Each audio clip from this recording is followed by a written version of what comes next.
Bom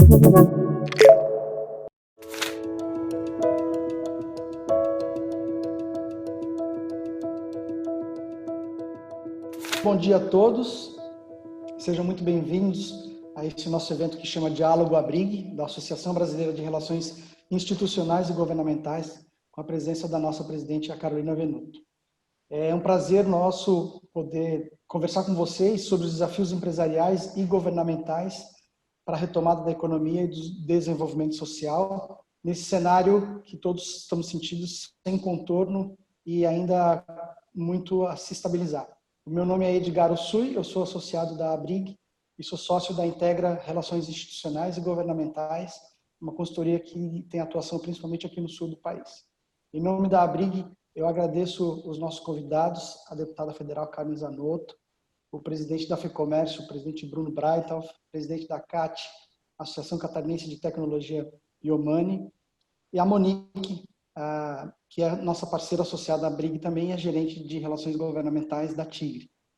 Um prazer estar com vocês aqui e para dar continuidade eu passo a palavra então para a nossa presidente Carolina Venuto.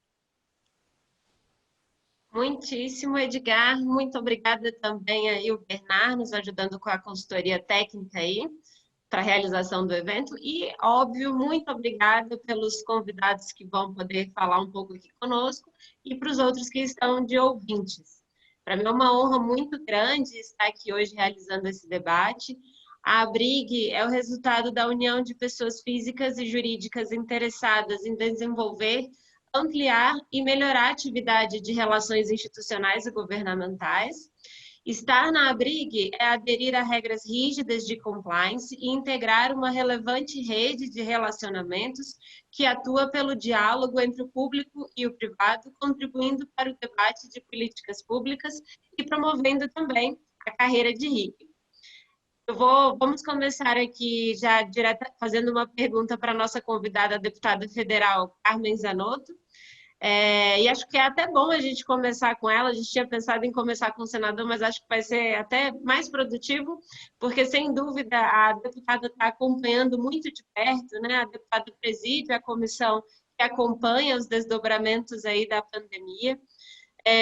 O coronavírus, ele turbina as incertezas não só na área da saúde, mas também na economia, desafia as decisões, né, dos empresários e a gente ainda não sabe ao certo os próximos passos dos meses que se seguem agora.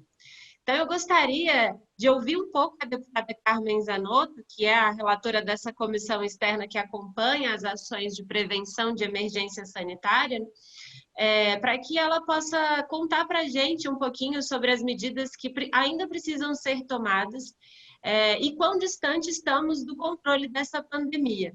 Deputada, por gentileza, com a palavra. Bom dia mais uma vez, muito obrigado a todos e a todas por este momento, essa oportunidade na condição de catarinense e de relatora da Comissão Externa de estar passando um pouquinho o que nós estamos debatendo lá e o que nós estamos acompanhando. Esta é a primeira reunião, a primeira semana desde os inícios dos trabalhos em fevereiro, a partir do momento que a gente aprovou o texto legal que hoje a lei, a coluna mestra, né, desta pandemia, que foi sancionada pelo presidente no dia 6, chegou na Câmara no dia 4, que nós não temos uma reunião presencial na Câmara Federal, primeira semana.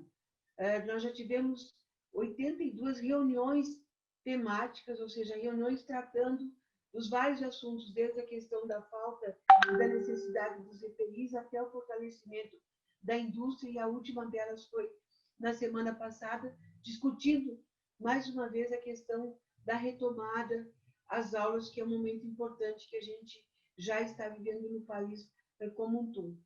Eu diria assim, gente, que essa pandemia é um grande aprendizado para nós, como seres humanos individualmente, para o nosso coletivo da sociedade, para o nosso reinventar nas relações e compreender que a gente precisa ter dentro do país uma indústria do segmento saúde forte, porque a nossa dependência com relação aos insumos estratégicos na área da saúde de um único país no mundo, fragilizou muito e tivemos que ter tomadas de decisões duras, mas até pelo desconhecimento e pela falta de material de proteção aos trabalhadores da área da saúde. Nós tivemos faltas de coisas simples e básicas, como uma máscara, máscara cirúrgica descartável, além da falta do produto, do insumo, o preço exorbitante que o mercado internacional impôs para nós aqui no Brasil. Uma máscara de alguns centavos, os serviços de saúde chegavam a adquirir por até 6, 7, 8 reais a unidade. Então, isso é desesperador, isso é muito ruim e foi muito ruim para o país. Então, a gente acredita muito. E aqui em Santa Catarina, nós temos uma expertise muito grande, presidente Bruno, na indústria têxtil, que ela precisa, né, se fortalecer e ter um outro olhar e ter outros segmentos para que a gente possa ter independência. Mas, para isso, a gente precisa muito também do estímulo do governo federal para que a gente possa, então, nos fortalecer na indústria nacional. O grande exemplo que nós tivemos do poder da nossa indústria foi com a nossa WEG. Claro que nós temos inúmeras outras indústrias que a gente poderia estar citando, mas a WEG foi, sim, a indústria nacional que não era do ramo de respiradores, que se reinventou e que conseguiu fornecer o maior número de respiradores para o Ministério da Saúde e para o Estado de Santa Catarina, com preços adequados, com preços decentes. Então, o reconhecimento através da empresa WEG, nossa aqui do Estado, as demais empresas de Santa Catarina e do país mostram que nós somos fortes, gente, e que nós temos condições de mudar a realidade, e que nós temos condições de ter produtos de qualidade no mercado nacional, sem que a gente dependa do mercado internacional. Então, os prejuízos nessa pandemia, eles são de toda ordem. Eles são nessas 133 mil vidas, 133.355 mil vidas que nós perdemos até este momento, né? Mas vai muito além do sofrimento das famílias por perder os seus entes queridos. Ela vai para a área econômica, ela vai para o pequeno empreendedor que acabou fechando o seu negócio ou que está mantendo com as portas abertas na esperança de uma retomada. Ela vai para o trabalhador que perdeu sua fonte de renda.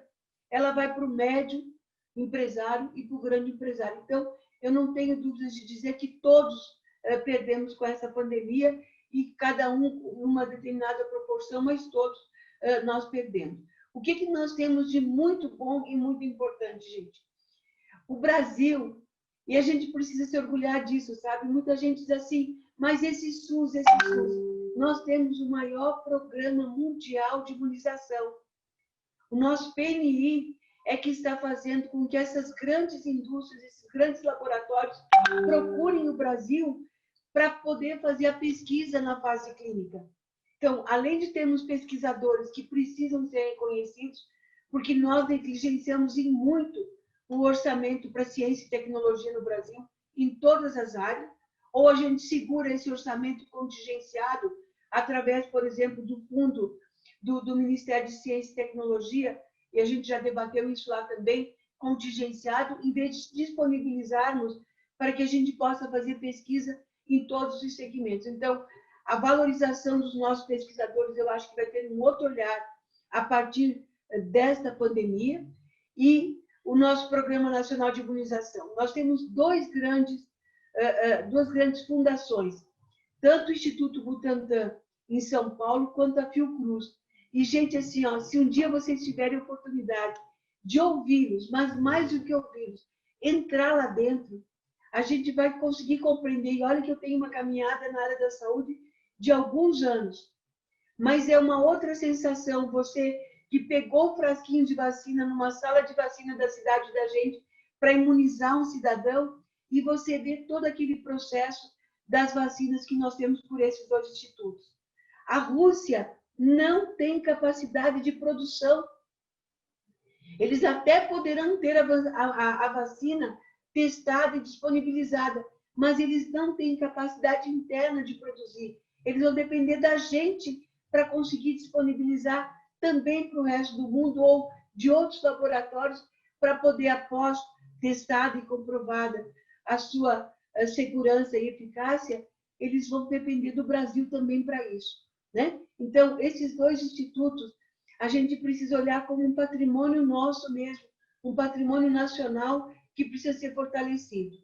E nós estamos lá na comissão numa grande campanha, gente, porque a nossa comissão é composta por todos os segmentos partidários, mas numa defesa de que vacina não se transforme em cabo de guerra, de qual saiu primeiro e qual o Brasil vai adotar. Não pode, a gente não pode desqualificar o que está sendo feito.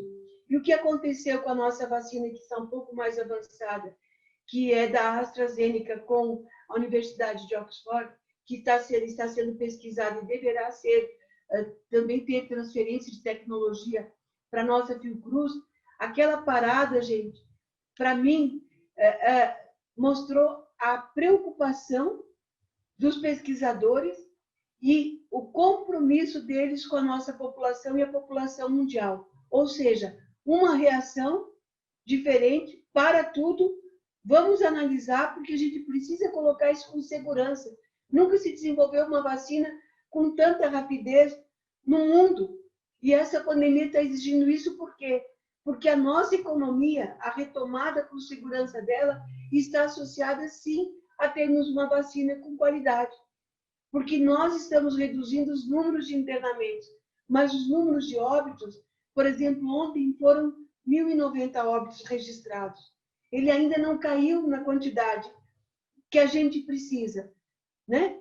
Provavelmente parte daqueles que estão aqui nos acompanhando já tem um caso na família conhecido que positivou. Cada um sabe fazer um relato, alguns com sintomas mais leves, outros com sintomas muito mais complexos e outros até mesmo, né, com familiares e amigos que faleceram. Então, a gente quer proteger a nossa sociedade, mas nós temos que protegê-la de todas as formas. Então, esse nosso novo normal, esse nosso novo hábito, né, de realmente não sair na rua sem máscara, porque é o que está mostrando ainda a melhor eficácia. Nós estamos aqui numa reunião, eu estava tentando imaginar o que aconteceu na última semana com a posse, né, do presidente e mais pessoas contaminadas.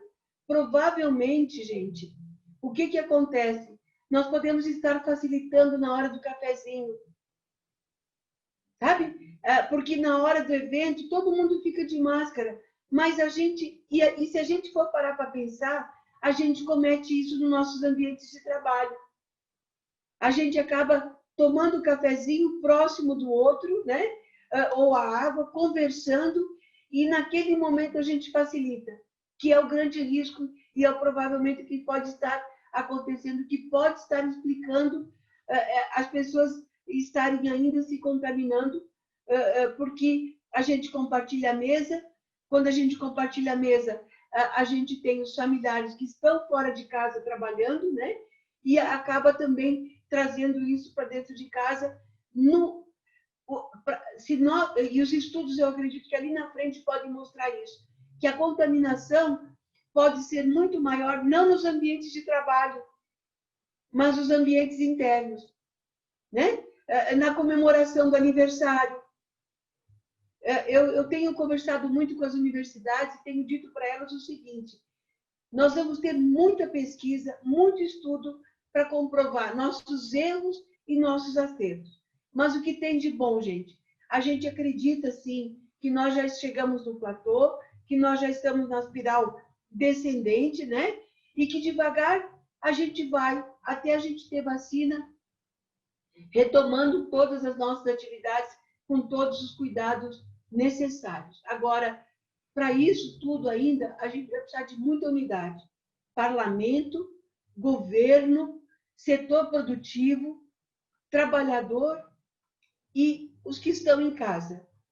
Porque só com a nossa manutenção dessa unidade, só com o nosso novo melhor, né? Porque eu acho que todos nós vamos sair desta pandemia, homens e mulheres melhores, neste aprendizado de vida, porque foi um aprendizado de vida para todos nós, inclusive até para a gente valorizar mais as nossas relações, valorizar mais o nosso dia a dia, a importância, né, de estarmos vivos e de estarmos passando por esse processo. Me coloco à disposição de vocês, mas tenho certeza que a própria retomada da economia e dos negócios, ela será uma retomada, talvez não no volume que a gente desejaria, mas vamos lembrar os grandes episódios como nós vivemos as enchentes de Blumenau. Blumenau conseguiu se reerguer com o trabalho de todos. E nós vamos todos nos reerguer na economia como o trabalho e o comprometimento de todos, tenho certeza. Muitíssimo, deputada. É sempre muito bom ouvi-la.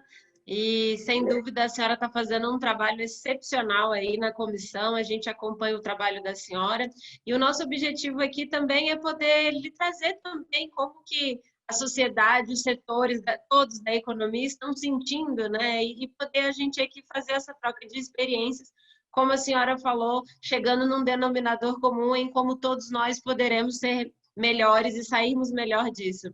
Eu vou passar a palavra agora aqui para o nosso presidente da FEComércio, o senhor Bruno.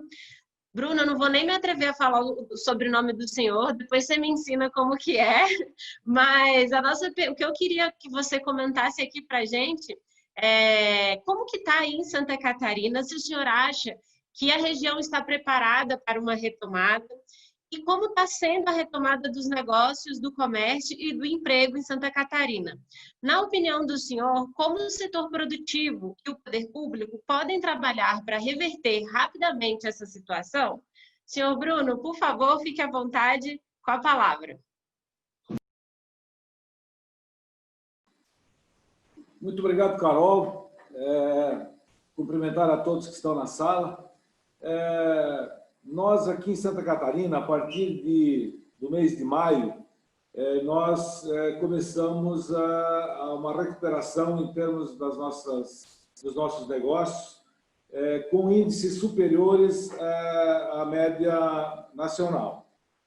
Isso se deve, em parte, ao fato da nossa economia ser bastante diversificada, e também com relação aos protocolos de segurança que foram discutidos com as federações todas, com o governo, criando um grupo econômico, onde toda semana nós nos reuníamos e discutíamos semanalmente a possibilidade de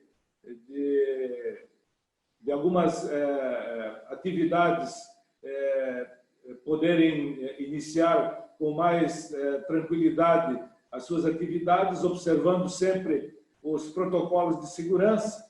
E o que eu gostaria de colocar é de que nós não tivemos na atividade comercial, né, nenhum problema de fechamento de alguma empresa por não estar cumprindo com os protocolos. Então, a sociedade também, não só as empresas, mas como a sociedade como um todo, as pessoas físicas, todas elas foram na busca, né, da segurança, não só consigo, mas também com os terceiros. Então, o que eu gostaria também de salientar é que até hoje nós continuamos com essas reuniões, tá? Onde as federações todas, junto com o coordenador desse grupo econômico, que é o secretário da Fazenda aqui do Estado de Santa Catarina, o Paulo Eli, que ele servia de elo de ligação desse grupo, levando as considerações e levando as informações e os pedidos e as soluções, né, junto ao COIS, que faz parte da equipe de saúde do Estado, no sentido de flexibilizar ao máximo. Sempre nós exigimos, de fato, dos setores o rígido cumprimento dos protocolos de segurança, e fazendo, então, com que no nosso estado nós não tivéssemos tantos problemas de óbitos e de pessoas infectadas. É lógico que nós lamentamos esse número e nós pretendíamos que não tivesse nenhum caso, mas, infelizmente, a pandemia ela trouxe esses números aí de óbitos e de infectados. Mas o que eu gostaria também de colocar é que nós entendemos também que nós tivemos, por parte do governo federal, situações de ajuda, no sentido de ajuda social, não vou entrar em detalhes, tá? Mas que vieram, de fato, minimizar todo o problema da cadeia produtiva, né? E gostaria aqui também de fazer uma menção ao nosso senador Jorginho Melo, né? Que foi muito ágil e rápido na possibilidade de ter disponibilizado o Pronamp, que em boa hora também ajudou a todos os empresários, eu estou falando aqui do nosso estado de Santa Catarina, e também quero colocar que ele não esqueça de gestionar junto ao BRDEL, enfim, aos órgãos financeiros, para que continue disponibilizando valores, porque esse projeto não é um projeto só para atender a pandemia, é um projeto que veio para ficar,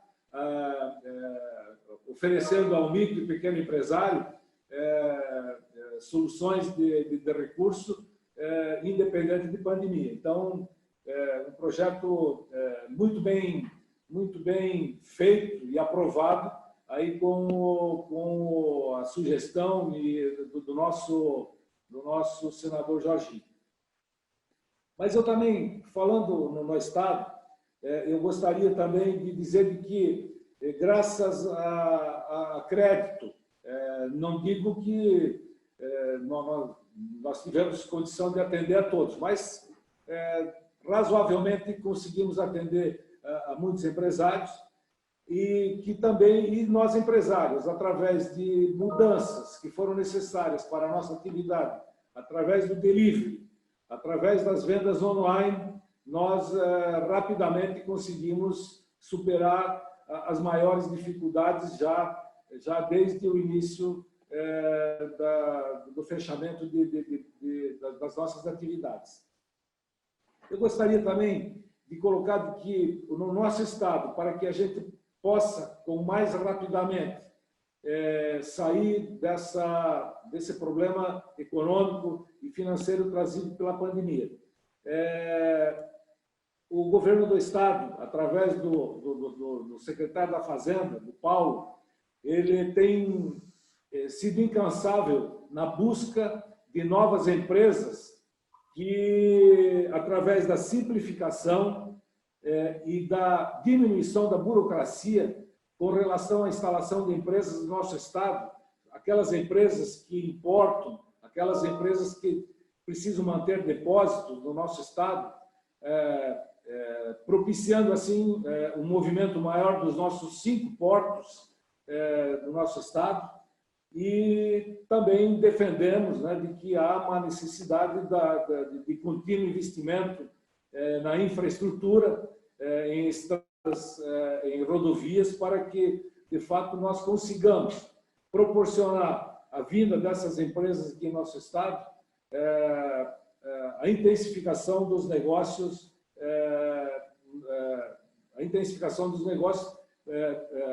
procurando dessa maneira aumentar a receita de impostos e toda a atividade produtiva decorrente dessa atividade.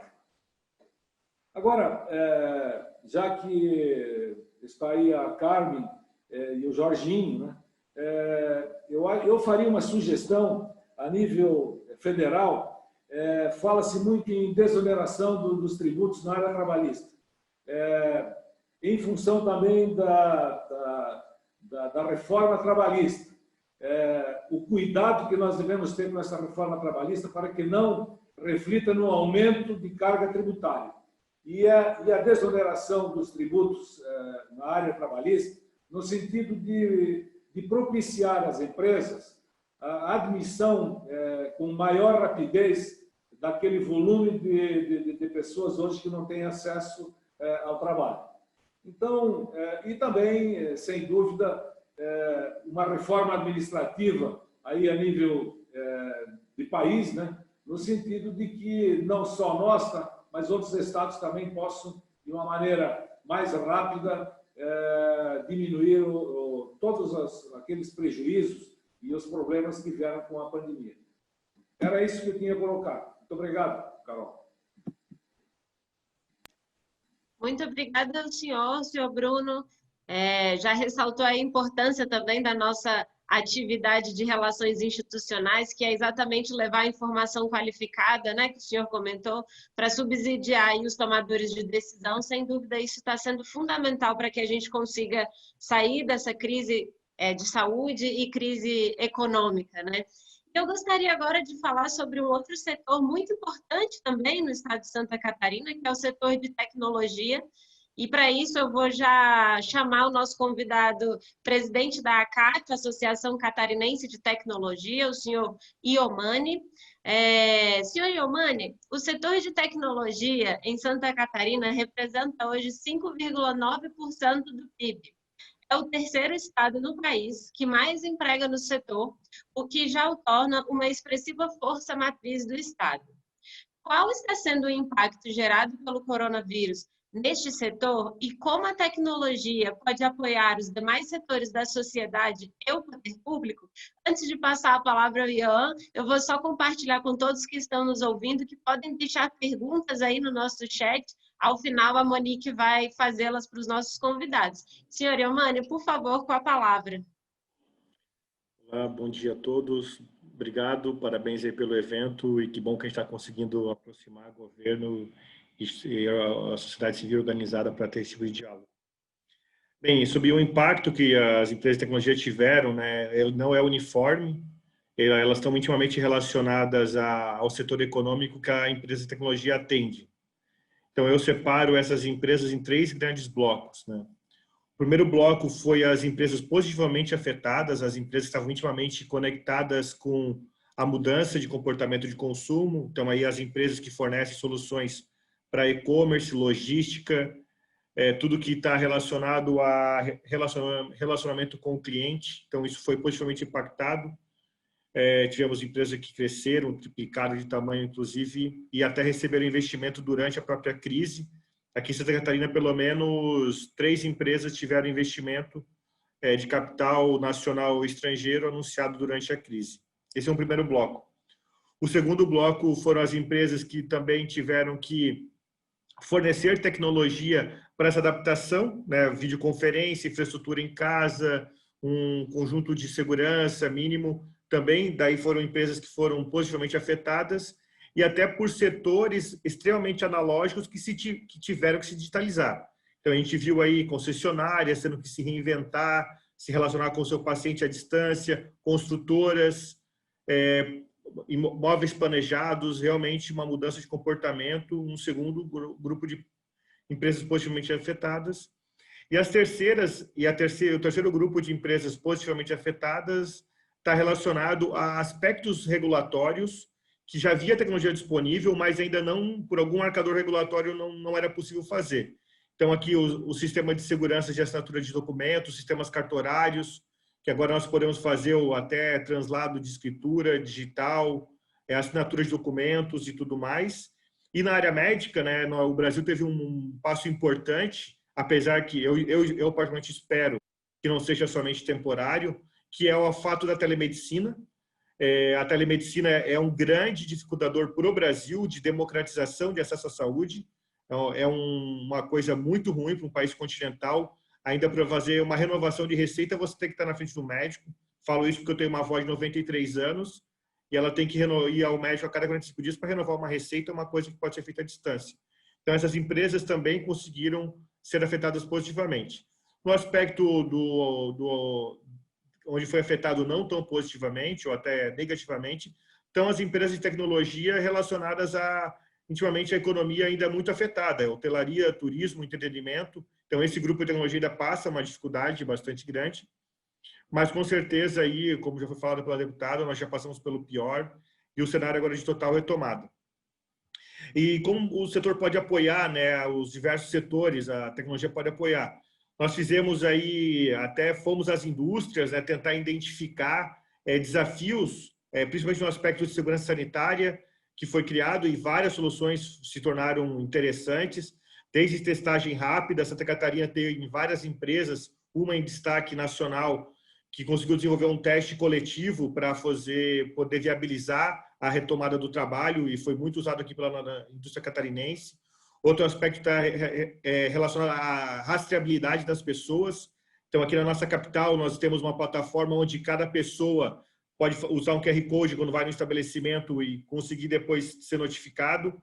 E coisas assim foram realizadas junto com a indústria para conseguir a retomada o quanto antes. Muitíssimo obrigada, Eumani. Acho que foi muito esclarecedora a sua fala. O setor de tecnologia, sem dúvida, aí foi fundamental, não só para dar continuidade na atividade econômica, mas também para nos manter aproximados, né? Eu tenho dito que a gente está isolado só fisicamente, né? Porque digitalmente nós estamos cada vez mais próximos. Bernardo, não sei se o senador já entrou na sala para a gente poder passar a perguntinha para ele? Acho que sim, né? Colocou aí no Stories. Bom, senador, muitíssimo obrigada pela presença do senhor aqui hoje. Meu nome é Carolina e para nós é uma honra muito grande tê-lo aqui conosco. O senhor teve um trabalho fundamental agora na pandemia, como já até destacou aqui o presidente Bruno, com relação às pequenas empresas. E a gente gostaria de ouvir um pouquinho de Vossa Excelência os efeitos da pandemia da Covid em Santa Catarina, por onde começar a retomada do desenvolvimento sociocultural e o crescimento econômico, já que Santa Catarina tem um número expressivo de micro e pequenas empresas conectadas em negócios internacionais e como os profissionais de RIG podem contribuir neste contexto. Então, senador, por favor, por gentileza, com a palavra. Oi, Carolina, tudo bem? Eu sou o Henrique, tá? Eu sou assessor do senador Jorginho Melo. A gente estava, inclusive, conversando com o pessoal aí. O senador teve um imprevisto urgente agora e precisou resolver alguns problemas. E eu vou tentar um pouco representá-lo aqui. Óbvio que é uma tarefa muito árdua, né? O senador é uma pessoa que tem uma representatividade muito grande, não só aqui em Santa Catarina, como no Brasil inteiro, quando o assunto é micro, pequena empresa, quando o assunto é voltado para a economia, o giro da economia, né? O senador tem uma atuação destacável nisso. Primeiro, quero agradecer o convite do senador, dizer que o gabinete está à disposição sempre da BRIG para qualquer assunto que for importante, vocês quiserem ouvi-lo. Nós tivemos uma atuação forte agora com a questão do Pronamp, né? A gente e na verdade essa é uma luta constante para ajudar a recuperação das empresas de Santa Catarina. Só lembrando de mandar um abraço para a deputada Carmen, para o Bruno e para o Eumani, né? Da CAT. O senador tem uma atuação voltada para a recuperação. Ele tem um entendimento de que a saúde e a economia precisam estar equilibradas, né? Precisa se resguardar a saúde, precisa se resguardar, garantir o acesso à saúde de todos, mas a gente precisa balancear para que também possa haver uma retomada da economia. E nesse quesito da retomada da economia, uma atuação importante foi a questão da criação do Pronamp, né? A gente sabe que hoje, se não fosse o Pronamp, mais de 500 mil empresas não teriam tido acesso a crédito. Foram 30 bilhões emprestados. O crédito foi, segundo palavras do próprio ministro Guedes, foi tirando os R$600, né? Esse foi o segundo maior programa durante a pandemia que o Brasil teve para auxiliar a retomada, né? reais foi fundamental e o Pronamp foi extremamente importante para que as empresas pudessem ter crédito. Essa é uma das principais lutas também do senador, sempre foi a questão do crédito para a micro e pequena empresa. A gente sabe que micro e pequena empresa é quando envolve você precisar ir ao banco para ter dinheiro, o crédito sempre é muito caro, o crédito sempre é muito difícil de se conseguir, se pede garantia, se pede N itens, o que dificulta a vida da micro e pequena empresa. O senador Jorginho já atua há muito tempo nessa questão do crédito. Para vocês terem uma ideia, outro projeto que foi extremamente importante e muito avançado foi a criação da empresa simples de crédito. Ela ainda está em um embrião ainda, mas ela é uma empresa em que você tira o monopólio dos bancos, dos 5 bancos, e abre para que as pessoas possam ter acesso a crédito, a micro e pequena empresa possam ter acesso a crédito em outros lugares. Eu posso pegar o meu recurso, o princípio de crédito é isso, eu posso pegar o meu recurso e abrir uma empresa para emprestar dinheiro para uma outra micro e pequena empresa. Ou seja, o histórico de acesso ao crédito permeia também o mandato do senador, porque a gente sabe que para a micro e pequena empresa é importante ter curso, é importante ter auxílio do Sebrae, é importante ter... A gente sabe de tudo isso, mas a gente sabe que o micro e pequeno empresário precisa ter crédito, precisa ter dinheiro na conta, para que ele consiga... O senador sempre usa um exemplo que é muito legal, ele fala que a pessoa que vende o pastel num bar, ela compra 5 pastéis a X reais. Se ela tiver um pouquinho mais de crédito, ela não vai comprar 5, ela vai encomendar 100, ela vai encomendar 150, ela vai deixar pago, o custo do pastel vai cair, ela vai poder vender mais, ela vai ter mais crédito, ela vai poder trocar o refrigerador que não está girando mais os refis e a água, ela vai poder trocar. Então, o acesso ao crédito é fundamental, é fundamental. E o Pronamp ele vem justamente para que isso possa auxiliar a retomada. Nós temos outros projetos que são muito importantes. O senador apresentou mais 2 projetos visando na retomada do comércio, do comércio como um todo. O outro projeto que o senador apresentou é o PLP 200 de 2020. O que é o PLP 200? É uma moratória. A gente propõe uma moratória de tributos desde o início da pandemia, de maio, se não me engano, até novembro. Você não pagar esses tributos agora e parcelar os tributos a partir do ano que vem. É um projeto bem importante, a gente montou junto com o Sebrae esse projeto, e ele então cria essa moratória de tributos, pensando em agora aliviar mais a folha o capital de giro das empresas para poder retomar o crescimento. Outro projeto que é extremamente importante, também criado com o apoio da CNI e do Sebrae, é o do PLP 229 de 2020, que a gente cria o PREX. O PREX é como se fosse um refinanciamento. É um refinanciamento dos tributos também agora que tiveram impacto durante a pandemia. Além desses 2 projetos que estão andando no Senado, mas ainda não foram aprovados no Senado, mas nós já estamos em articulação para que isso ocorra, tem uma lei já sancionada, que é o PLP 9, em que o senador foi relator, que também é fundamental para a micro e pequena empresa. O que é? Até mês de agosto, as micro e pequenas empresas não podiam aderir à transação tributária. A transação tributária é um nome diferente que o governo federal dá hoje para essas renegociações de dívidas. São renegociações mais específicas. Até a relatoria do senador Jorginho, as micro e pequenas empresas não eram abrangidas nessas transações tributárias. As grandes empresas podiam aderir, podiam renegociar, reparcelar suas dívidas, e as micro e pequenas não podiam fazer isso.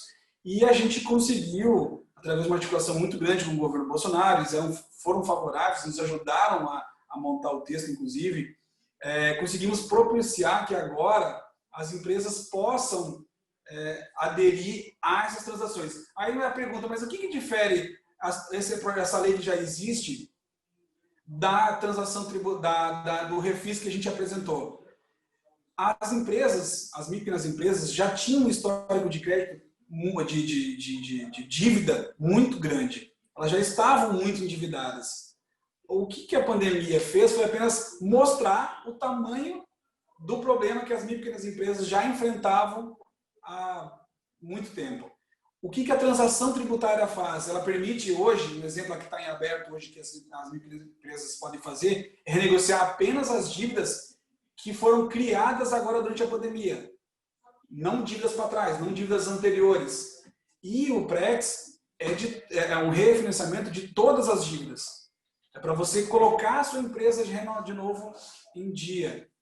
Então, são assuntos diferentes, mas são todos assuntos que são voltados exclusivamente para fortalecimento e retomada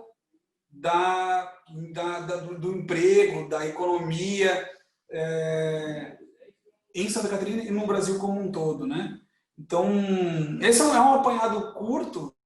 A gente tem bastante projeto voltado para essa área de pequena empresa e de retomada de mercado, mas acho que consigo fazer um apanhado curto e rápido do que à frente, do que o senador Jorginho está propondo para que a gente possa ter uma retomada da economia com mais qualidade, com mais emprego, com mais ajuda. Fico à disposição de vocês. Henrique, muitíssimo obrigada. A gente sabe como é confusa a agenda aí das autoridades, a gente sabe que todo dia a dinâmica é bem maluca mesmo, então obrigadíssimo pela sua contribuição, foi super rica. Agradeço já de pronto a assessoria da deputada Carmen também, assim como a assessoria do senador Jorginho, que foram super disponíveis, né, para a Abrig, e estamos aqui hoje conseguindo promover esse debate. Agora, para poder até dizer um pouquinho sobre a nossa atividade, sobre a participação do setor privado, né, na formulação de políticas públicas, eu vou chamar a nossa associada do Estado de Santa Catarina, a Monique Sigolini. Monique, muito bom dia, por favor, com a palavra. Bom dia a todos, especialmente aqui a deputada Carmen, ao Henrique, né, assessor representando o senador Jorginho, ao doutor Iomani e ao doutor Bruno. Bom, acho que o debate tem sido bastante rico aqui, a gente está vendo perspectivas de diversos setores, diversas perspectivas em relação a esse momento de pós-crise, e eu queria apenas apimentar um pouco o debate com uma perspectiva do setor produtivo, do setor industrial, dentro desse momento, e algo que, para mim, assim, que sou uma representante da atuação de relações institucionais, está sendo algo muito representativo nesse momento, é o quanto a gente tem aprendido nesse processo em termos de diálogo entre segmentos, entre papéis, e o quanto está sendo importante essa interlocução. Acredito que a gente vem aí, ao longo do tempo, às vezes, em alguns momentos de maior embate entre o setor público, o setor privado, e essa crise que a gente passou e passando, e graças a Deus está superando, tem trazido uma perspectiva de como é importante o trabalho conjunto entre o setor privado, o comércio, a indústria. A gente aprendeu a dialogar e percebeu que é fundamental a previsibilidade para que as nossas atividades prossigam e que o país continue caminhando.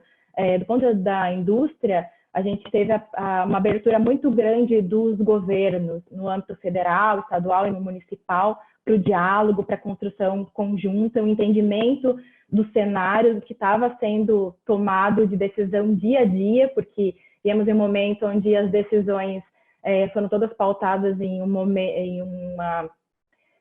decisão diária, né, de acordo com o cenário, com um movimento de crise que vinha se instaurando, as decisões econômicas de suporte. Então, essa previsibilidade ela só pôde ser gerada a partir do diálogo. Acredito que, como o doutor Bruno colocou ali, o comércio em conjunto com a indústria precisou estar muito próximo e o diálogo com o governo também precisou ser estabelecido de uma forma igual e parceira, né? Então, a atividade das institucionais foi muito importante para estabelecer essa conexão e acredito que saímos desse movimento muito maiores, muito mais maduros, é um aprendizado muito grande e fico feliz que a gente não pegue do pós-crise somente o estigma e uma necessidade de desenvolvimento econômico que vem daqui para frente, mas também uma atuação mais conjunta, mais ativa.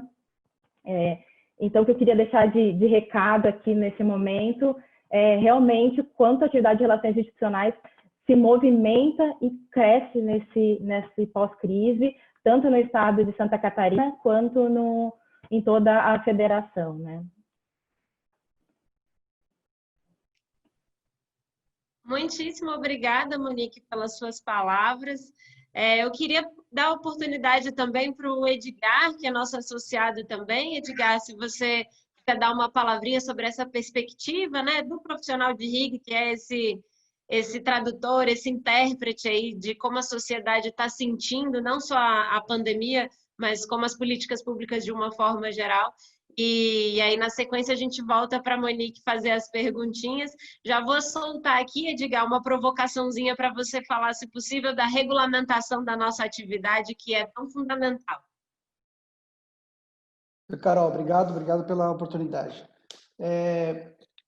Falar sobre relações governamentais hoje se tornou muito menos difícil, né? Relações institucionais e governamentais. Até bem pouco tempo atrás, a gente tinha muita confusão em relação às atividades que confundiam corrupção e tráfico de influência e afins com a nossa função de levar argumento, levar informação para a fabricação e para a construção de políticas públicas e marcos regulatórios mais aderentes à necessidade, mais legítimos com o que a sociedade pede.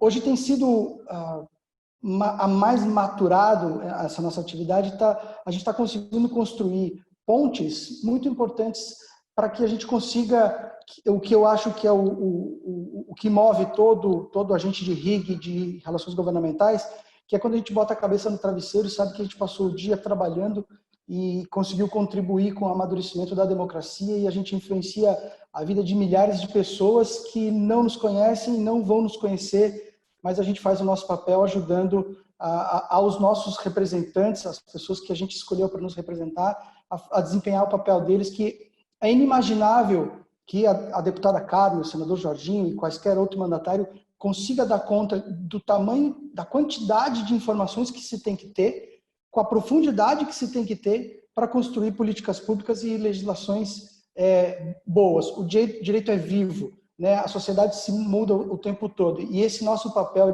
de tradutor, de intérprete da necessidade social para que eles possam transformar isso em legislação e política pública, para mim, particularmente, é muito... Eu fico muito feliz em poder estar aqui e fazer esse papel para as entidades que a gente trabalha. Sobre a regulamentação, Carol, é muito importante a gente destacar que o que a gente, a BRIG, entende é que a regulamentação é a regulamentação da atividade. Ainda existem algumas pessoas que confundem que a nossa ideia é a criação de uma profissão. Não é uma profissão de relações institucionais governamentais, porque a nossa atividade é transversal em todas as profissões. O que precisa, o que a gente debate é a regulamentação de como fazer, colocar luz em cima da nossa atividade, do jeito que as coisas acontecem, né? Porque como a gente tem espaço para a atuação, porque não tem limite definido, alguns profissionais, alguns agentes de relações governamentais acabam ultrapassando o limite da ética e às vezes até o limite da lei. Então, o que a gente tem como foco é conseguir definir, colocando luz, colocando marcos, definindo até onde a gente pode fazer a nossa atividade e como fazer para que a gente possa ser mais eficaz ainda, mais transparente ainda, e a gente consiga contribuir com o nosso Estado democrático de direito. Eu acho que é isso, agradeço a atenção de todos. Monique, por favor, vamos passar as perguntas aí, eu já vi que tem algumas no chat. Perfeito, temos várias perguntas aqui. Eu vou direcionar a primeira pergunta, que é do Glauco Assunção, para a deputada Carmen. A pergunta é: como a deputada vê a atividade de relações institucionais e governamentais no auxílio da construção das ações no âmbito da saúde e, mais especificamente, no combate ao Covid? Como as organizações privadas têm ajudado nisso? Deputada. Obrigada. Quero aproveitar e saudar o Henrique, não abraçar o senador Jorginho, é que o Henrique trouxe um pouco daquilo que é o dia a dia da nossa Câmara e do nosso Senado Federal. A participação das instituições não governamentais e das relações não governamentais nessa pandemia, gente, eu acho que eu nem preciso falar. Eu acho que isso está tão forte que a gente está vendo todos os dias nos nossos veículos de comunicação. Quantas entidades vieram apoiar o setor saúde e foram os que primeiro chegaram, por exemplo, no estado do Amazonas. Não foi o poder público que chegou primeiro com os primeiros socorros. Foi a organização da sociedade civil, em especial do setor privado. Essa reinvenção nossa, né? Eu queria também só dizer rapidinho assim, ó, eu não tenho a menor dúvida, gente, de que no nosso novo normal vai estar presente esse tipo de evento. Quanto teria custado para a Câmara Federal e para o Senado o deslocamento das pessoas para os eventos? Quantas pessoas deixariam de produzir com um dia de deslocamento, mais um dia estando em Brasília, né? Então, a questão da tecnologia, que todos nós, e muitos de nós, tivemos que nos reinventar na utilização dessa ferramenta, a telemedicina, que para nós de Santa Catarina já é uma realidade, por exemplo, com o diagnóstico do eletrocardiograma, nós temos ainda cidades brasileiras que não têm um aparelho de eletro para transmitir o exame, que pode ser feito por um profissional de nível médio ou superior da enfermagem, e salvar vidas, porque no traçado você percebe que ali tem um infarto e que aquele cidadão precisa ser encaminhado rapidamente para o centro de referência. A telemedicina, o telediagnóstico, vieram para ficar, gente. Nós vamos enfrentar algumas barreiras, já estamos lá com o PL da deputada Adriana Ventura, que eu sou coautora, porque a gente conseguiu aprovar só para o período da pandemia, né? Tivemos que fazer esse acordo, mas agora a gente precisa rediscutir, e algumas questões que foram aprovadas para a pandemia precisam ficar para o pós-pandemia, com certeza absoluta. Então, e uma outra coisa que essa pandemia mostrou, além da participação do setor privado, que foi intensa, o quanto nós precisamos, por exemplo, se a gente chegar lá na Fiocruz, nós vamos ver laboratórios erguidos por iniciativa do setor privado, dentro do espaço público, numa rapidez que jamais aconteceria se tivesse que licitar. Então, nem dá para comparar a rapidez, a qualidade e a redução do tempo se nós tivéssemos agido na forma que sempre foi dentro do serviço público. Então, até nisso a gente vai precisar se reinventar. Tá?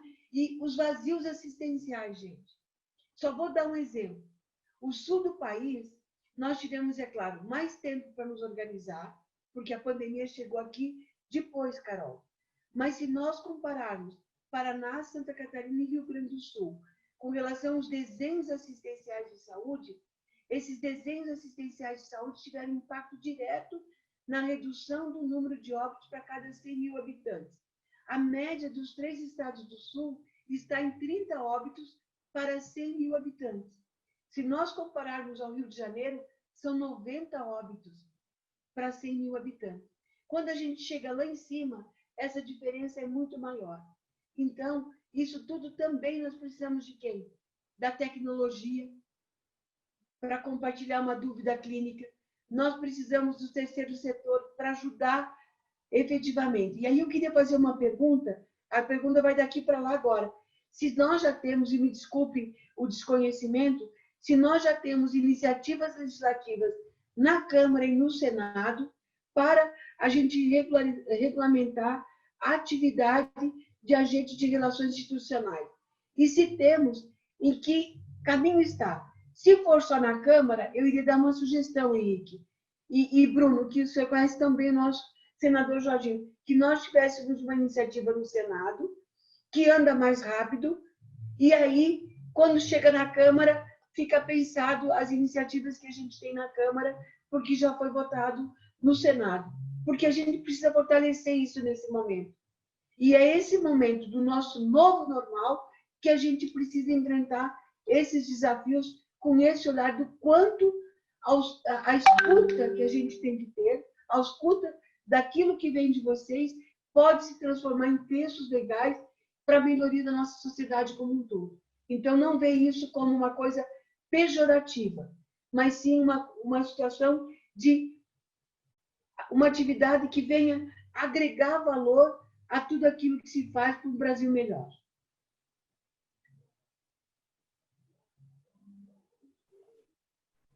Carol, acho que essa pergunta cabe aqui a sua intervenção, né? Obrigada, deputada.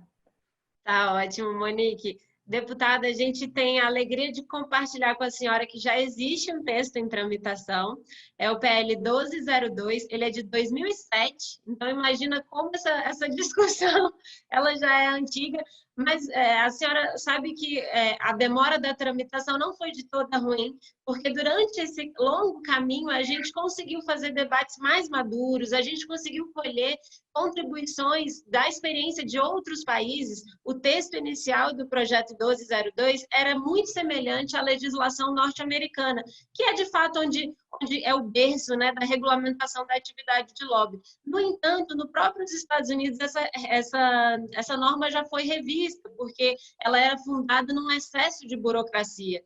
E ficou claro que burocratizar essa atividade não provoca transparência, muito antes pelo contrário, impulsiona a formalidade. Então, a gente tem que entender que estamos em novos tempos mesmo. Eu até costumo dizer que eu sou mulher e sou jovem na entidade mais antiga de uma das atividades mais masculinas. Então, isso representa a transformação dessa atividade. E a Abriga entende que a regulamentação, como o Edgar muito bem colocou, ela precisa ser fundada nos princípios da ética, da transparência, mas também na isonomia de acesso aos tomadores de decisão, porque assim a gente garante que toda a sociedade possa exercer essa atividade e que os agentes públicos recebam informação também dos diversos setores da economia e da sociedade. Então, deputada, a gente se coloca à disposição para conversar com a sua assessoria, com a senhora também. Penso que a ideia de apresentar no Senado também já pode agilizar essa discussão e me coloco à disposição para continuar um debate sobre isso, que é o meu debate preferido, que é o que a gente mais entende fazer aqui. Espero que tenha sido completa aqui na minha resposta. Obrigada, Carol. Eu vou direcionar a próxima pergunta para o senhor Iomani. É uma pergunta aqui sobre ambiente de trabalho, feita pelo Felipe Salomão. Ele fala que a evolução do teletrabalho no Brasil foi imensa em virtude da pandemia. Você vê risco das empresas migrarem investimentos para países com custos mais baixos? E o que as empresas e o governo podem fazer para usar as lições aprendidas e tornar nosso ambiente mais competitivo? Essa é uma excelente pergunta, que bom que ela veio.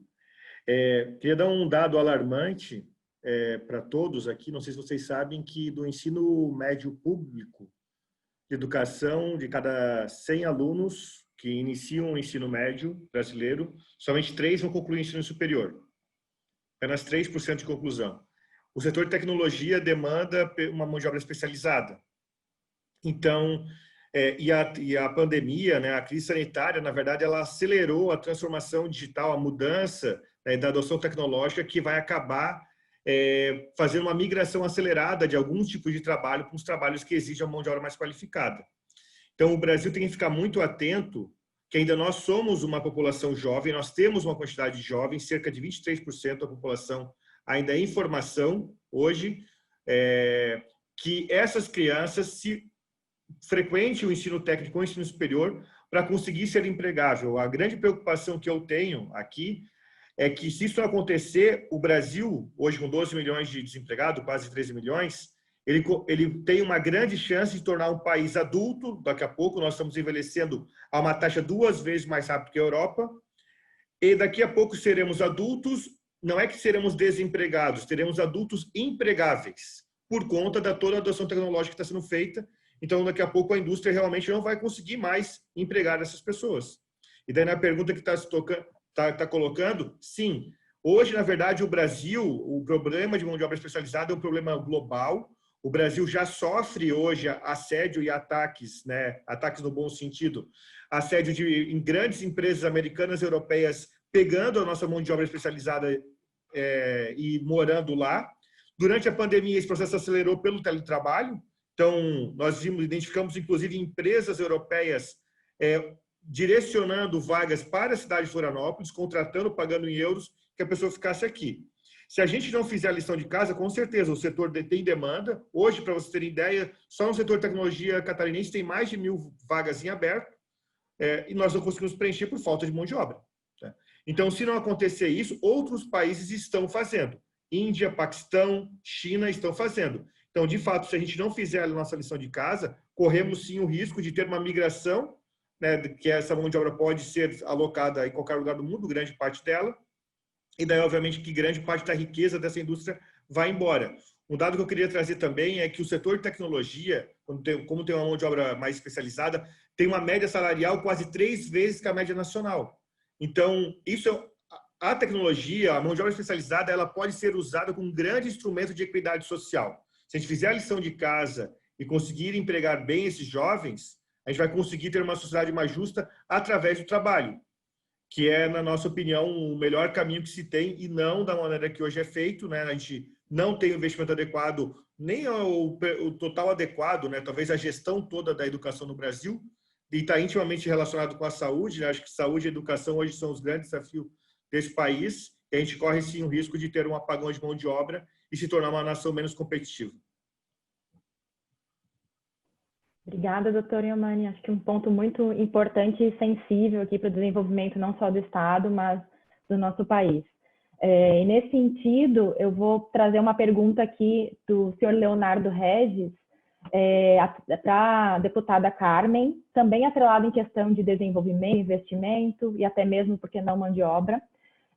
Ele aponta, questiona que se já está sendo aventada a construção de novas fábricas ou institutos para a produção de vacinas, inclusive seria possível, talvez, atrair esse tipo de empreendimento aqui para o estado de Santa Catarina, considerando que é um setor extremamente dinâmico e de alto rendimento. Então, o Leonardo questiona um pouco a perspectiva da deputada Carmen sobre investimentos e crescimento no âmbito da saúde e voltado para a produção de vacinas. Deputada. Esses investimentos estão acontecendo. Agora tivemos uma medida provisória de quase 2 bilhões de reais para a Fiocruz, para a conclusão de mais uma planta para que a gente possa então ter mais capacidade de processamento e distribuição das vacinas, porque tem uma lógica que nós estamos também tendo a transferência tecnológica por parte deste acordo internacional com a AstraZeneca e a Universidade de Oxford. Então, os investimentos estão acontecendo, o mesmo vai acontecer com o Instituto Butantan, lá é um valor um pouco menor neste momento, 600 milhões de reais. O Instituto do Paraná, o Tecpar, está trabalhando também para que ele possa estar avançando. Nós, em Santa Catarina, nesse setor, tivemos lá atrás algumas iniciativas, mas nunca avançou muito esse segmento, que é um segmento importante também para o desenvolvimento do nosso Estado. É claro que os recursos são expressivos, e nós tivemos um ganho também em Santa Catarina, que a gente conseguiu as plataformas para testagem dos exames do Covid-19, que parte dos nossos exames estavam indo para o Paraná, a gente conseguiu colocar no nosso LACEN Florianópolis e um outro equipamento no meio oeste, que é outra coisa que a gente precisa ter em todos os estados, sabe? A gente não pode ter as coisas só concentradas na capital ou dependendo dos outros estados. Os estados em si precisam também ter uma capacidade, como a indústria nossa nacional precisa ser fortalecida e estimulada, com até discussão de redução de carga tributária para esse segmento. A gente precisa também, dentro dos estados, estar mais organizado. Mas o governo federal, como fez investimentos na área social, na saúde e no apoio à indústria, também está fazendo para esse segmento, sim. Muito obrigada, deputada. Temos mais algumas perguntas, mas elas vão ser direcionadas especificamente através da ABRIG para os nossos participantes. Eu vou passar a palavra agora para a Carol, dar sequência no evento. Carol. Bom, muito obrigada, Monique. Obrigada pelas perguntas de todo. Por mim, a gente ficava aqui o resto da manhã para conseguir terminá-las, mas infelizmente a gente já está chegando aqui no horário final, até para para não comprometer a agenda da deputada, eu vou passar para os nossos convidados fazerem as considerações finais, para que depois a gente consiga encerrar aí. Então, deputada, se a senhora quiser dar uma palavrinha nas considerações finais, até para liberar a sua agenda, fica à vontade. Eu quero, mais uma vez, em nome da Carol, agradecer este convite, agradecer a todos, nos colocar à disposição através da nossa assessoria e pessoalmente, e dizer que nós estamos passando, sim, esse processo no país, mas nos primeiros momentos com muita dificuldade de diálogo, né? O Bruno sabe do que nós estamos falando, poder público que não falava com o setor privado, que não falava com os outros atores, mas a caminhada mostrou que só com o diálogo e só com a construção de consensos, de protocolos compartilhados, é que nós iríamos ter uma situação mais amena, ou seja, a carga não seria tão pesada. Isso aconteceu em Santa Catarina como em outros estados brasileiros, e quero agradecer, então, essa unidade de todos, sem a gente pensar no nosso individual, mas pensando no coletivo da nossa sociedade. Então, que todos realmente possamos estar saindo deste processo como homens e mulheres melhores, que a gente possa estar se apropriando de tudo aquilo que foi aprendizado através da tecnologia que a gente passou a receber, utilizar melhor, e que tudo isso sirva para a gente retomar o mais rápido possível o crescimento e o desenvolvimento, retomando o emprego para todos e todos sendo mais felizes, com certeza. Muito obrigada pela oportunidade. A gente que agradece, deputada, foi muito bom tê-la aqui conosco. Obrigada também pela parceria aí na ajuda de conduzir a nossa pauta-mãe aqui, que é a regulamentação da nossa atividade, através do PL, lembrando, 1202 de 2007, que já tem urgência aprovada e aguarda apenas a deliberação do plenário da Câmara. Então, muito obrigada, um excelente dia aí para a senhora e final de semana também. Eu vou passar a palavra agora para o Henrique, assessor do senador Jorginho, caso ele queira complementar também a fala dele. Henrique? Sim, eu queria um pouco, porque no início da minha fala, eu acabei não falando a parte mais importante. Uma visão um pouco agora, não só do senador, mas minha como assessor, da importância que tem as relações institucionais intergovernamentais. Para mim, como assessor, a função que vocês exercem é primordial.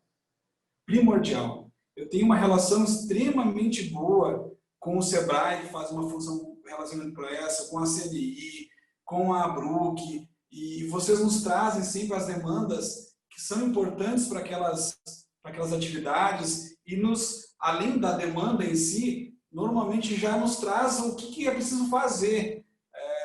A deputada Carmen sabe que a atuação do parlamentar ela é muito ampla, ela normalmente vem em assuntos parecidos, mas às vezes em assuntos que você não domina, que você não controla, que você não conhece as normas, você não sabe como funciona. E aí, essa função de vocês nos trazerem a demanda, nos trazendo a solução, o que é preciso ser feito para que isso mude, é fundamental para o processo legislativo como um todo. E eu só queria expressar isso de forma de um assessor para vocês, como vocês são importantes para a minha função, então como para o senador e para a deputada Carmen. Aproveitar para agradecer o convite, dizer para a deputada Carmen que sempre é um orgulho muito grande ouvi-la, deputada. Você é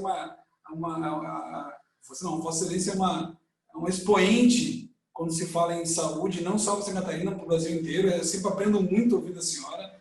É muito gratificante ter uma relação boa com a senhora. Agradecer, mandar um grande abraço para o Bruno, também um parceiraço do senador.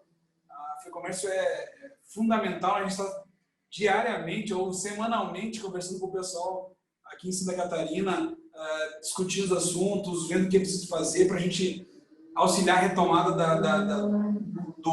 da economia. Agradecer a Briga, a Carolina, o Edgar, o Nick, todo mundo. A gente está à disposição de vocês. Se for a ideia apresentar um projeto no Senado, a gente está à disposição, vamos conversar, vamos ver o que é possível fazer para que a gente auxilie, porque eu sei da importância que vocês têm para o processo legislativo e para a criação de normas e para auxiliar o mercado como um todo, com todas as atividades, tá bom? Um abraço, obrigado, tá?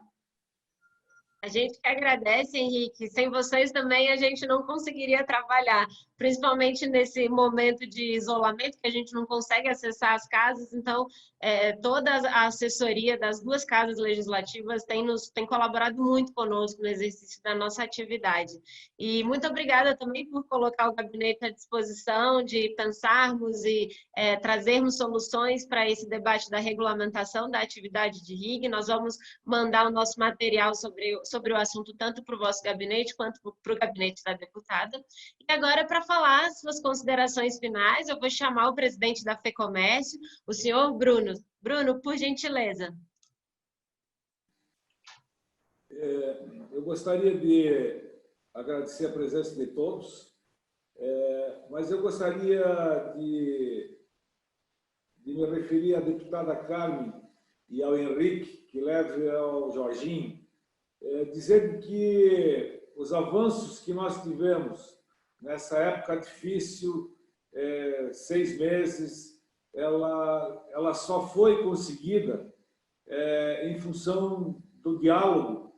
E aí a Carmen, em especial, né, falou do diálogo entre o setor produtivo e o governo. Tá? Então, foi uma experiência excepcional, uma experiência fantástica, porque ela veio para ficar. Inclusive, nós estamos, como falei, nós estamos ainda todas as quintas-feiras nos reunindo e no sentido de achar um equilíbrio entre o aspecto principal, que é o aspecto de saúde, mas também não menos importante, que é o setor econômico, pois os dois eles têm que haver um perfeito entrosamento e equilíbrio para que a vida das pessoas não se torne mais difícil. Então, e para finalizar, eu só gostaria de que o nosso trabalho continue. Nós no setor empresarial, nós estamos junto com a Fiesc, que desenvolveu uma ferramenta que se chama Corona Dados. É uma ferramenta que monitora diariamente, através do celular dos funcionários, tá? A sua condição de saúde. Então, a Fiesc desenvolveu essa ferramenta e nós, FEComércio, e também a FCDL, nós, a partir desse mês de setembro, aliás, de outubro, nós estamos introduzindo, propiciando a todas as empresas do nosso setor, que envolve comércio de bens, serviços e turismo, a utilizarem essa ferramenta no sentido de cuidar principalmente da saúde dos nossos trabalhadores. Então, eu gostaria de deixar um abraço também a Carol, tá? E dizer que foi uma satisfação ter participado desse evento e nos colocar à disposição dentro daquilo que nós formos útil. Muito obrigado. Bruno, a gente que agradece, conte com a ABRIG para continuar a promover esse tipo de diálogo, é muito saudável e aproxima a sociedade dos tomadores de decisão. Conte conosco. Gostaria de passar a palavra agora aqui também para as considerações finais, o presidente da ACAT, Associação Catarinense de Tecnologia, senhor Iomani, por favor. Também queria parabenizar a iniciativa e a disponibilidade da deputada Carmen, o senador Jorginho, pelo seu representante nesse diálogo. A gente acredita muito que o diálogo da sociedade civil com o governo é que vai fazer que as coisas caminhem da maneira correta. Acredito que os empresários conseguem dar dados e mostrar caminhos que, eventualmente, o governo sozinho não consegue, até para que a gente evite algumas tomadas de decisões equivocadas. Do outro lado, também queria só reforçar o tema da reforma tributária, que foi falada já pelo Bruno, que isso também é uma coisa que nos preocupa muito no setor de tecnologia. A gente não pode querer dar uma solução homogênea para um problema que é heterogêneo. Hoje, existem setores que já são bons arrecadadores de tributos, que têm uma baixa sonegação. Nós estamos sendo enquadrados, no caso do setor de tecnologia, estamos sendo enquadrados com outros setores conhecidamente que não tenham o mesmo nível de arrecadação e transparência na coleta dos seus impostos. E isso, para nós, é muito prejudicial. O que nós falamos também em relação à questão da oneração da mão de obra. Para o setor de tecnologia, onerar a mão de obra é uma das coisas mais descabíveis, né? Uma vez que eu desenvolvo um produto, muitas vezes com 3, 4 anos desenvolvendo um produto que talvez eu nem venda, porque tem muita pesquisa e desenvolvimento em cima disso, e sou onerado na folha de pagamento. Então, isso é uma preocupação muito grande. As duas coisas têm que caminhar junto, que é a desoneração da folha, conjuntamente com a reforma tributária, para que, eventualmente, a gente não perca a competitividade e todo esse movimento que a gente tem hoje de crescimento do PIB nacional, que uma das forças da tecnologia a gente perca. Obrigadíssimo, Iomani. Foi muito esclarecedora a fala dos dois setores aqui representados, trazendo a realidade do estado de Santa Catarina. E já vou até finalizando a minha fala aqui, antes de passar para o Edgar e para a Monique, respondendo uma das perguntas que estava aí no chat. A Abrig entende a importância da gente estimular essa discussão da representação de interesses nos estados e municípios. Este evento aqui hoje já é uma resposta a esse questionamento. A gente quer empoderar os estados também e, principalmente, capacitar todos os profissionais que atuam no país inteiro. Então, a Abrig assume isso como um propósito também nessa gestão de ampliar a atividade de relações institucionais a todos os contornos aí do nosso país. Então, gostaria de agradecer, já aqui fazendo as minhas considerações finais, agradecer imensamente os convidados, dizer que a Abrig está à disposição para continuar esse diálogo ético e transparente. Eu gostaria muito de agradecer também aqui, como eu já fiz com as assessorias aí de todas as autoridades presentes, agradecer a nossa assessoria aqui da Abrig, na pessoa da nossa diretora de eventos e vice-presidente também da entidade, a senhora Ivonice. Muito obrigada pela incansável ajuda aqui a promover esse evento como o de hoje. Vou passar a palavra para os meus colegas Monique e Edgar para fazerem o fechamento aqui desse evento muito profícuo. Monique, por favor. Obrigada, Carol. Rapidamente, gostaria de agradecer mais uma vez os nossos convidados e também a quem está acompanhando esse bate-papo de hoje. Fico muito feliz que a gente possa trazer esse debate de nível regional. É muito importante o crescimento do diálogo, das atividades de relações institucionais dentro do estado de Santa Catarina, que é um estado tão representativo dentro do nosso estado, dentro do nosso país. Espero que esse seja o primeiro de muitos que possamos desenvolver aí, em conjunto com a Abrig. E agradecimento especial a essa entidade tão importante nesse momento do país. Edgar, fica à vontade. Rapidamente também, reforçar o agradecimento a todos e agradecer também a Carol e a Ivonice pelo suporte que a Abrig deu nessa nossa iniciativa aqui em Santa Catarina. A gente busca fomentar a discussão aqui no estado, trazer mais agentes para conversar com a gente, preparar a capacitação, e às vezes é um pouco difícil porque o assunto fica muito focado em Brasília, o assunto da atividade de relações institucionais e governamentais fica muito focado em Brasília e São Paulo, mas as atividades que a gente desenvolve em estados e municípios impactam bastante a vida do cidadão, né? As mudanças mais estruturantes são feitas em Brasília, mas o dia a dia do detalhe na vida das pessoas acontece nos estados e municípios. Então, agradecer a oportunidade de estar conversando com todos e aprender com tantas pessoas especiais aí e dizer que, se depender de mim, esse é só o primeiro passo dos eventos da Abrig aqui em Santa Catarina. Eu estou à disposição de todos. Obrigado, pessoal. Uma boa tarde a todos. Obrigada, tchau, tchau. Boa tarde. Obrigado também. Tchau, tchau. Obrigada. Muito obrigado, uma boa tarde a todos. Boa tarde a todos, excelente evento, muito obrigada a todos. Tchau. Boa tarde. Foi um prazer.